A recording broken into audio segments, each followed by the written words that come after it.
ആ പാപ്പ കേറി. ഞാനെന്റെ തക്കാരം സ്വീകരിച്ചിരിക്കാൻ വേണ്ടിട്ട് വന്നതല്ല. എന്നോട് എനിക്കൊരു 4 വർത്താനം പറയുന്നുണ്ട്. അതിന് വേണ്ടിട്ട് ഞാൻ വന്നതാണ്.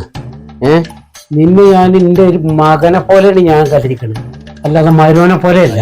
ഞാനൊന്നും എന്റെ കുട്ടിനെ എന്റെ കയ്യിലോട് ഏൽപ്പിച്ച് തരുന്ന സമയത്തെ എന്തായിരുന്നു ഓളോ ഒരു ചൊറുക്കും തൻ്റെോടോ എന്തായിരുന്നു. ഇപ്പൊ അതിനെ കാണാനാണ് പറ്റാത്ത ഒരു ലെവലായിക്കോളും. അതിനിപ്പോ കണ്ടു കഴിഞ്ഞാലേ ഒരു 10-50 വയസ്സായ തള്ളാര മാതിരിയുണ്ട്. ഇജോ എന്റെ കൂടിക്കാരും കൂടി കൂടിയിട്ട് എന്റെ കൂട്ടിനെ ഇവിടെ ഇട്ടിട്ട് പീഡിപ്പിക്കല്ലേ. അതിനൊരു സുഖം കൊടുക്കുന്നുണ്ട് നിങ്ങൾ ഇവിടെ. ഞാൻ അഭിനയിക്കാൻ പോണത് അനക്ക് വലിയ പ്രശ്നമല്ലേ?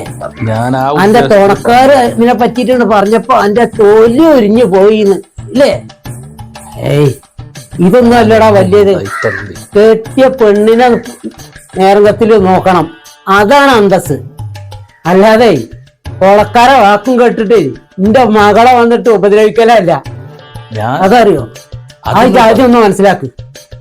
എന്നിട്ട് വലിയ വർത്താനം പറഞ്ഞോട്ട് ഇങ്ങനെ എളിഞ്ഞു നിൽക്കും.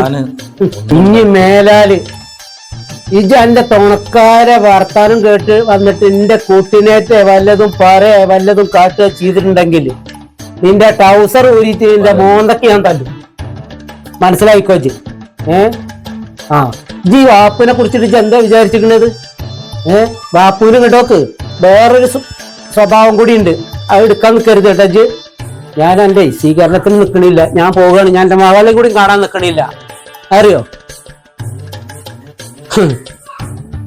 അല്ലേ നിങ്ങൾ ഇരിക്കേ, ചായ കുടിച്ചിട്ട് പോയി. ഞാൻ എന്റെ ചായയും ചോറും തിന്നാൻ വേണ്ടിട്ട് വന്നതല്ല കേട്ടോ.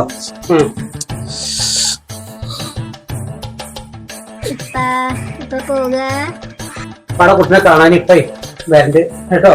അപ്പൊ പോവാണ്.